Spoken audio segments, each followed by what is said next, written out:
तो ठीक है, ये एंगल थीटा, तो ये भी एंगल थीटा ना। आवाज आ रहा है ना? जा रहा है आवाज? ठीक।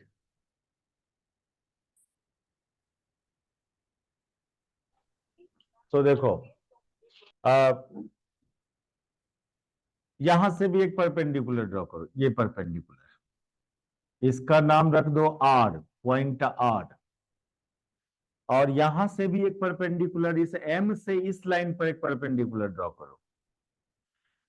तो इस पॉइंट का नाम दे दो, सुनो इसको हम मिटा रहे हैं, इस पॉइंट का नाम आर दे दिया, इस पॉइंट का नाम एस दे दो।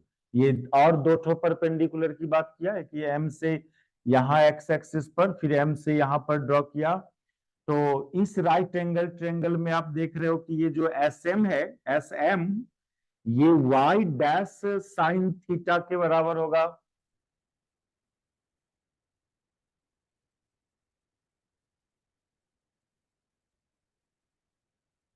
एस एम जो हो जाएगा ये वाई डैश साइन थीटा।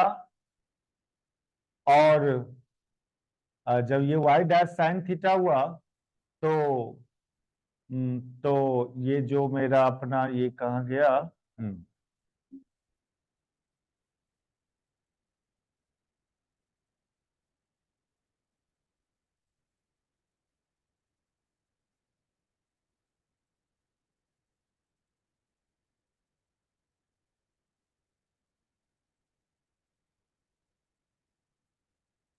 और ओ आर जो होगा, ओ से आर तक का दूरी, ये एक्स डैश कॉस थीटा। ये चूंकि ओ एम का वैल्यू एक्स डैश है, ओ एम का वैल्यू, ओ एम का वैल्यू चूंकि एक्स डैश है, और ये एंगल थीटा, तो ओ आर का value X dash cos theta होगा।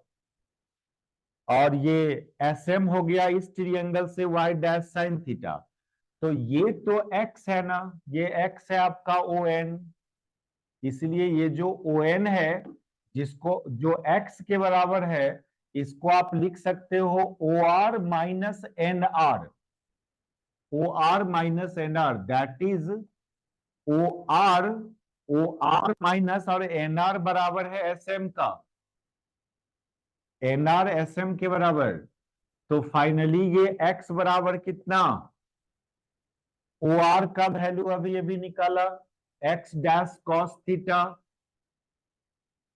और उसमें से घटा दो, ओ आर में से घटा दो एन आर, एन आर बराबर एस एम, एस एम का वैल्यू निकला था कितना, वाई डैश साइन थीटा। ये वाई डैश साइन थीटा, ये हुआ transformation of X X X dash Y dash में, एक्स का के लिए ट्रांसफॉर्मेशन बना। अब वाई के लिए ट्रांसफॉर्मेशन ढूंढना है, वाई कोऑर्डिनेट के लिए, यानी ये हाइट के लिए ट्रांसफॉर्मेशन करना है हम लोग को। तो इसके लिए ये दूरी तो पहले आपको, पहले ये दूरी एम आर की बात कर लो, ये हो गया एक्स का ट्रांसफॉर्मेशन। और एम आर की बात करेंगे, एम आर, तो एम आर हो जाएगा X dash sine theta. M R बराबर एक्स डैश साइन, ये एक्स डैश है, ये मत भूलना, ये length O M, O M X dash के बराबर है, ओ एम एक्स डैश के बराबर है। और ये एंगल थीटा, तो एम आर का value X dash sine theta. और पी एस, ये पी एस, पी एस हो जाएगा वाई डैश कॉस थीटा।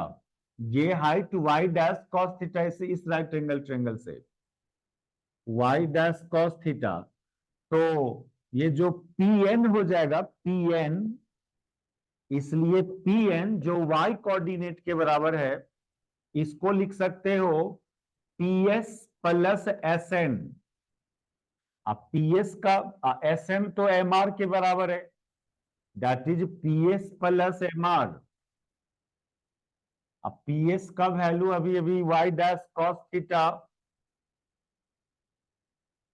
और वो एम आर आया कितना, एम आर आया X dash sine theta plus X dash sine theta. एक ट्रांसफॉर्मेशन ये, यानी लास्टली जो रिजल्ट आ रहा है ट्रांसफॉर्मेशन का हम लोग को मिटाते हैं, उतारो उसको पहले, समझे इस मैथमेटिक्स को ना।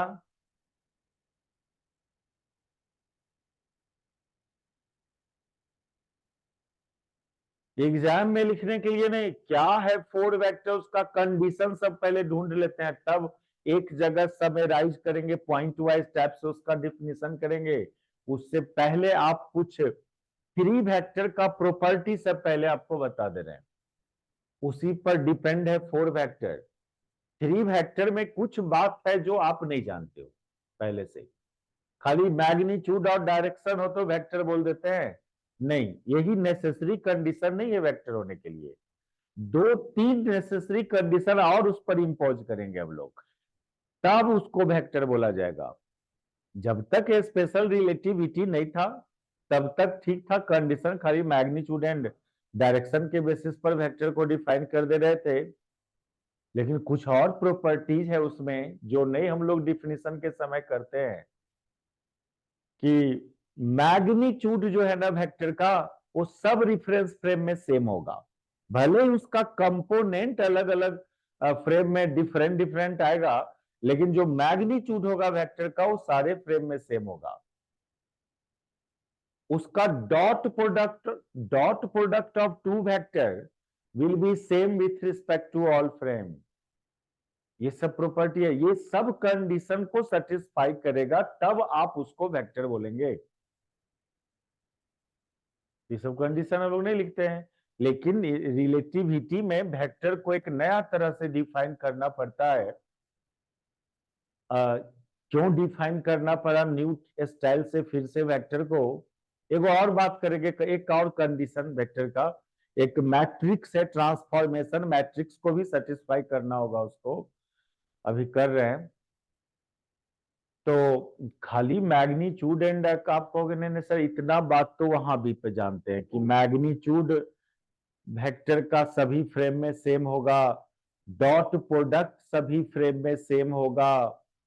यदि ये भी बात पहले से जानते हो तब भी एक बात नहीं जानते हो, उसका उसको एक ट्रांसफॉर्मेशन मैट्रिक्स है जिसको सेटिस्फाई करना होगा, तब जाके उसको वेक्टर बोलेंगे। अब ये सब बात जो कंडीशंस लगाया गया है वेक्टर होने के लिए, ये देखा गया कि लॉज ऑफ फिजिक्स जो है, यदि ये सब नहीं डालेंगे तो वैलिड नहीं हो पाता है।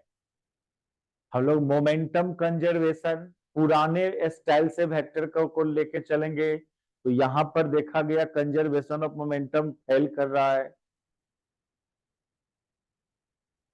तो उसको नहीं, लॉज ऑफ फिजिक्स फेल नहीं करे, वो सब जगह सेम रहे, उसको वैलिड करवाने के लिए वेक्टर पर ये सब कंडीशंस इंपोज कर किया गया, एक नया तरह से वेक्टर को डिफाइन करना पड़ा।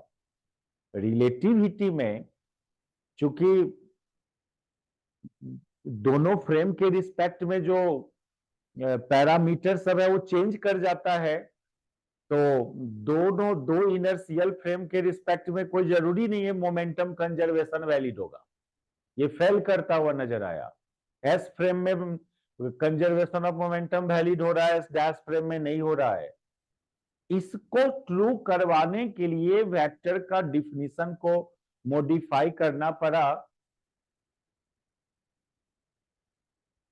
तो तीन ही कंपोनेंट पहले लेते थे वेलोसिटी में, लेकिन वहां पर अब यहां पर चार कंपोनेंट डिफाइन करना पड़ता है वेलोसिटी में, तब जाके मोमेंटम कंजर्वेशन वैलिड हो पाता है। बहुत बात है, चलो सिस्टेमेटिकली उस सब बात को हम लोग देखें। एक आगे की बात हम आपको बताया क्यों ये फोर वेक्टर का कंसेप्ट, क्या मजबूरी था लाना। एक के वो बात था कंजर्वेशन ऑफ मोमेंटम का इनवैलिड होना, एस फ्रेम में एक में वैलिड कर रहा था, दूसरे में यदि पुराना स्टाइल से तीन ही कंपोनेंट यदि वेक्टर का मान के चलेंगे यहाँ पर तो मोमेंटम कंजर्वेशन वैलिड नहीं हो पाता है। इसके लिए चार कंपोनेंट मोमेंटम में लिया गया, उसमें भी चारों कंपोनेंट एक फ्रेम में क्या है, दूसरा फ्रेम में उसका ट्रांसफॉर्मेशन कैसे करें, वो भी एक रूल्स है ट्रांसफॉर्मेशन का, तब जाके मोमेंटम कंजर्वेशन लॉ सेटिस्फाई हो पाता है। तो इस बात का ख्याल किया गया है, लॉज ऑफ फिजिक्स को गलत नहीं कर देंगे हम लोग। Laws of physics has same form in all inertial frame. तो पहले देखो इसमें कहोगे क्या ये नया जो डिफिनीशन है, नया डिफिनीशन वेक्टर का करने जा रहे हैं, क्या वो पहले नहीं था? पहले भी था वो चीज, हम लोग पॉइंट आउट नहीं करते थे उसको उस जगह पर। जैसे जैसे हम पोजीशन वेक्टर के लिए बात करने जा रहे हैं, तो देखो यहां भी एक ट्रांसफॉर्मेशन किया, ये एक्स वाई के लिए ट्रांसफॉर्मेशन किया, X coordinate and Y coordinate के लिए। तो 10 आप एक जगह रिजल्ट को लिख लो, एक्स आया X dash cos theta minus Y dash sine theta, and Y आया आपको Y dash cos theta plus X dash sine theta. और यदि इधर अनप्राइम्ड रखे हो, इधर प्राइम्ड रखे हो, यदि इधर प्राइम्ड रखोगे उधर अनप्राइम्ड, तो थोड़ा सा बस खाली थीटा की जगह माइनस थीटा कर देना, और सिंबल जो प्राइम्ड है उसको अनप्राइम्ड कर देना। बस इतना चीज यदि करते उसके लिए तो, लेकिन हम बिना डिराइव किए हुए रिजल्ट लिखना चाह रहे हैं, जैसे इसको डिराइव किया उसके लिए भी किया जा सकता था। लेकिन आप सिंपली क्या करो, पहले तो प्राइम्ड को अनप्राइम्ड से डिनोट कर लेना, और थीटा की जगह माइनस थीटा रख लेना, तो एक्स डैश आ जाएगा आपको। अब एक्स डैश यहां रख रहे हो तो यहां एक्स रखो, थीटा की जगह माइनस थीटा डालो, तो cos minus theta, minus Y dash की जगह वाई डाल देना, और थीटा की जगह माइनस थीटा, तो ये आ जाएगा X cos theta plus Y sine theta आ जाएगा। Sine minus theta minus sine theta, वो माइनस माइनस प्लस। सिमिलरली ये वाई डैश, या वाई की जगह वाई डैश, यहां वाई डैश की जगह वाई यहां पर, फिर ये कॉस माइनस थीटा समझ रहे हो, कॉसे थीटा होगा, और यहां पर एक्स डैश की जगह एक्स, और sine minus theta minus sine theta हो जाएगा, यानी माइनस एक्स साइन थीटा। तो ये हुआ ट्रांसफॉर्मेशन, यदि इधर प्राइम रख रहे हैं उधर अनप्राइम। एंड जेड बराबर जेड डैश, यहां भी जेड डैश बराबर जेड, जेड कोऑर्डिनेट में, क्योंकि जेड एक्सिस को फिक्स रखें, जेड एक्सिस के अबाउट रोटेट करवाया गया, तो जेड कोऑर्डिनेट दोनों फ्रेम के रिस्पेक्ट में सेम रखना है। ये डिराइवेशन को सब है ना, क्लियर है ये सब बात? क्यों कर रहे हैं, आएगा आगे बात, धीरे धीरे आएगा, फर्स्ट डे क्लास में नहीं पता चलेगा क्या हो रहा है ये। ठीक है, यहां तक ठीक है ना?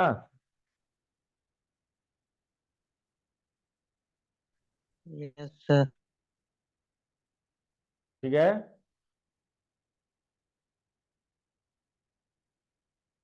अब एक बात देखो,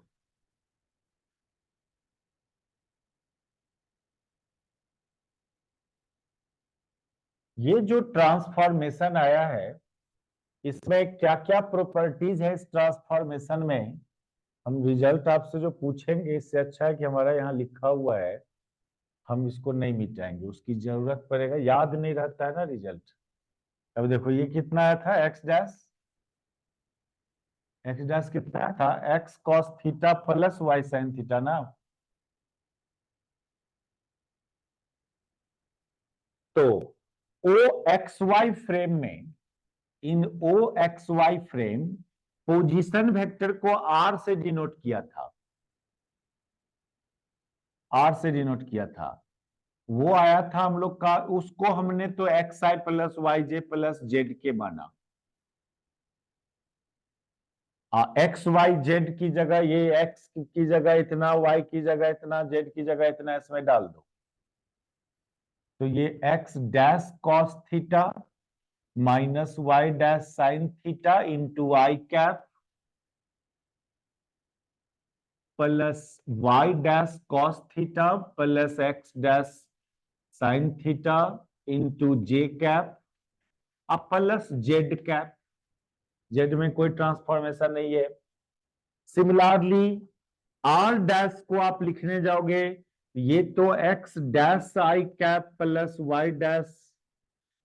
हमारा ये करना है ना कि आप यहां इसमें भी X dash Y dash Z dash डालना और दोनों का मॉड करके देखना। आप यहां से मॉड आर निकाल के देखना, यहां से मॉड आर निकाल के देखना, सेम आएगा।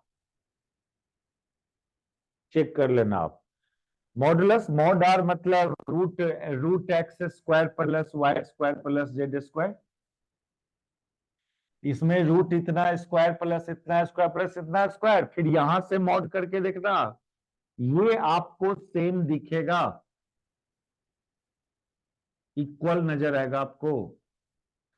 और चेक करना तो ये देखा गया कि मॉड आर बराबर मॉड आर डैश। ये आप बाद में देख सकते हो घर पर इसको, ये सब प्रॉपर्टी वैलिड होता हुआ दिखेगा आपको। एक और बात आप चेक करके देख लेना, डॉट प्रोडक्ट। दो अभी तो डॉट प्रोडक्ट के लिए दो वेक्टर कंसीडर करना होगा, A B, vector A and vector B in O X Y and vector A dash and vector B dash in. फिर उसका तो आगे करेंगे, आगे डॉट प्रोडक्ट भी चेक करके हम दिखा देंगे। ये तो अभी तुरंत आप देख सकते हो मैग्नीट्यूड का। लेकिन एक और इंपॉर्टेंट बात यहां पर, एक और प्रॉपर्टी देखिए क्या है। ये जो ट्रांसफॉर्मेशन आया है अभी, इस ट्रांसफॉर्मेशन को आप एक मैट्रिक्स रिप्रेजेंटेशन कर सकते हो। These transformation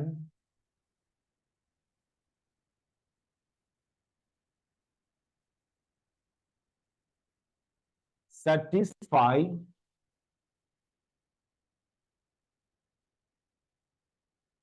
the following matrix.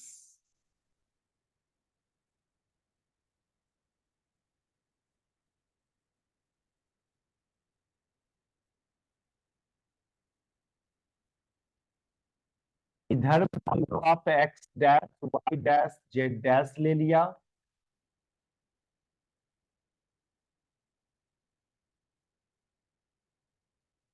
यहां पर आप एक्स वाई जेड ले लो,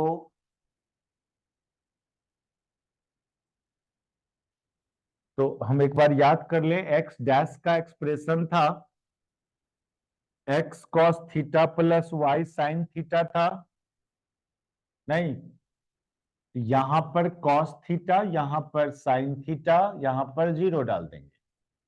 वाई डैश क्या था, वाई डैश कितना आया था, y cos theta minus x sin theta. Y cos theta minus Y X sine theta ना।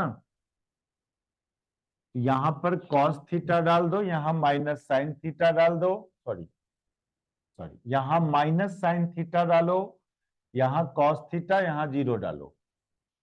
और जेड डैश तो जेड ही के बराबर था, ये 0 0 1 डालो।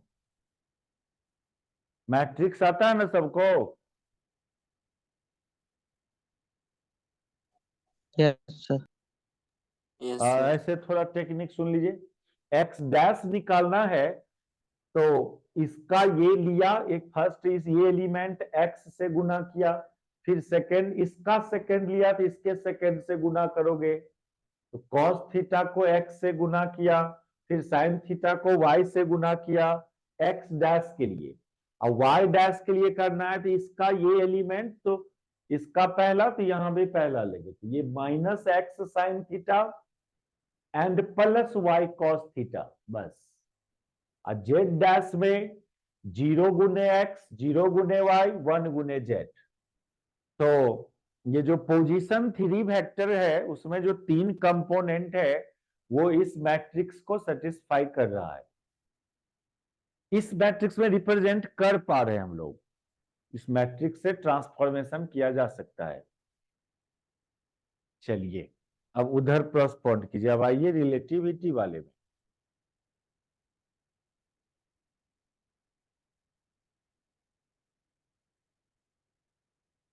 रिलेटिविटी में भी पोजीशन कोऑर्डिनेट और टाइम कोऑर्डिनेट, एक एक्स्ट्रा उसमें टाइम कोऑर्डिनेट, उसका ट्रांसफॉर्मेशन दो इनर्शियल फ्रेम में हम लोग किया, लॉरेंस ट्रांसफॉर्मेशन। क्या ये भी कोई मैट्रिक्स रिप्रेजेंटेशन किया जा सकता है? और यदि कर सकते हो मैट्रिक्स रिप्रेजेंटेशन, तो इट मे बी पॉसिबल कि वो भी कोई 4 वेक्टर का 4 कंपोनेंट देगा वहां से। एक तो एक्स वाई जेड, वो टाइम का कंपोनेंट एक्स्ट्रा आता है।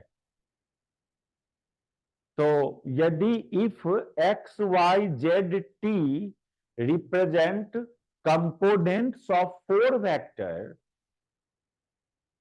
then these components also satisfy this type of matrix। Guess किया जा रहा है यहां पर। गेस क्या, पहले तो वो 4 एक्स वाई जेड टी लेते हैं एक फ्रेम में, दूसरे में X dash Y dash Z dash T dash लेते हैं, और देखते हैं कि इस मैट्रिक्स फॉर्म में उसको सजा पाते हो कि नहीं, उस ट्रांसफॉर्मेशन को। तो क्यों नहीं हम लोग उस 4 कंपोनेंट से एक 4 वेक्टर का एक नया नाम रखा जाए, 4 वेक्टर। वहां भी 4 पोजिशनल वेक्टर लेंगे, क्योंकि एक्स वाई जेड पोजीशन को ही डिनोट करता है। तो अभी आप पोजीशन 3 वेक्टर की बात किया, लेकिन रिलेटिविटी में कोई इवेंट है, तो उस इवेंट में को 4 कोऑर्डिनेट से डिनोट करना पड़ता है। तो क्या उस इवेंट को भी एक वेक्टर से रिप्रेजेंट करें हम लोग, जिस वेक्टर के पास 4 कंपोनेंट हो? In relativity, an event can be represented by a vector, and that vector has 4 components and is called 4 vector। यदि उस 4 पोजीशन वेक्टर या उस इवेंट में, तो वेलोसिटी आ जाएगा, मूव करना भी एक इवेंट हो जाएगा, कहाँ है ये भी एक इवेंट हो जाएगा। तो वो इवेंट का 4 पोजीशन वेक्टर होगा।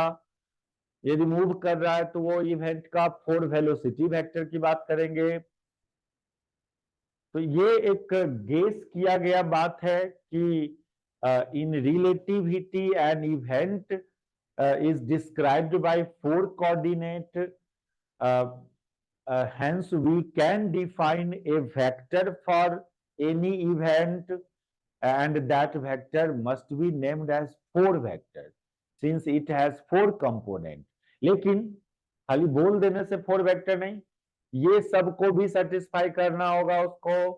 उसका डॉट प्रोडक्ट भी सेम, जैसे मैग्नीट्यूड देखा कि दोनों फ्रेम में से हमारा, वो सब बात इसको भी सेटिस्फाई करना होगा, तब वेक्टर नाम देना सही होगा।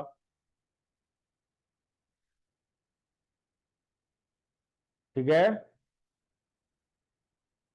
तो उसमें इंटर करोगे, चलो लिखो, कुछ लिखो बात, कुछ आइडिया आ रहा है ना? अभी 100% में नहीं आइडिया आएगा, लेकिन थोड़ा गेस कीजिए। हाँ, इवेंट को रिप्रेजेंट किया जा सकता है एक वेक्टर से, लेकिन वो वेक्टर में तो 4 कंपोनेंट, तो उसको 4 वेक्टर बोलेंगे। लेकिन खाली 4 कंपोनेंट हो जाने से खाली 4 वेक्टर नहीं होता है, वो सब कंडीशंस को सेटिस्फाई करवा के देखना होगा। देखो कुछ सिमिलैरिटी दिख रहा है कि नहीं आपको? आप यहां पर 3 कोऑर्डिनेट था, उसका 2 फ्रेम में ट्रांसफॉर्मेशन किया। वहां भी 4 कोऑर्डिनेट है, उसको भी तो 2 फ्रेम में ट्रांसफॉर्मेशन करते हो। यहां पर 3 कोऑर्डिनेट था, उसको इस ट्रांसफॉर्मेशन मैट्रिक्स में रिप्रेजेंट किया। वहां भी 4 कोऑर्डिनेट है, उसको भी एक ट्रांसफॉर्मेशन मैट्रिक्स में रिप्रेजेंट करेंगे। यहां पर 3 कोऑर्डिनेट था, 3 कंपोनेंट था, तो एक 3 वेक्टर बोला। वहां भी 4 कंपोनेंट होगा, उसको 4 वेक्टर बोलेंगे। यहां पर उस 3 वेक्टर का मैग्नीट्यूड दोनों फ्रेम में सेम था, वहां पर उस 4 वेक्टर का मैग्नीट्यूड करके देखेंगे सेम आता है कि नहीं, वो तो करके दिखाएंगे हम। तो थोड़ा सा अब आपको आइडिया आ रहा है 4 वेक्टर का क्या क्यों कर रहे हैं, कैसे कैसे होना है। तो पीछे क्या देखा, as we define position 3 vector has 3 component and there is a transformation between that 3 component between 2 frame and that transformation equation satisfy that matrix. Hence we can expect a vector in relativity to represent an event, but it has 4 components called 4 vector. It has also transformation between two inertial frame, two frame और satisfy that matrix। तो इतना तो कम से कम guess करके बात सब लिख लीजिए। अभी भी एग्जाम में लिखने के लिए नहीं बोल रहे हैं सब बात। उस एग्जाम में क्या लिखना है, क्या पूछा जाता है, उस पर आ रहे हैं हम नेक्स्ट क्लास में। उससे पहले उस डिफिनीशन को समझ पाए आप, एग्जाम में लिखने वाले डिफिनीशन को, तो छोड़ो ना, नेक्स्ट डे क्लास करते हैं, बहुत लिखना है।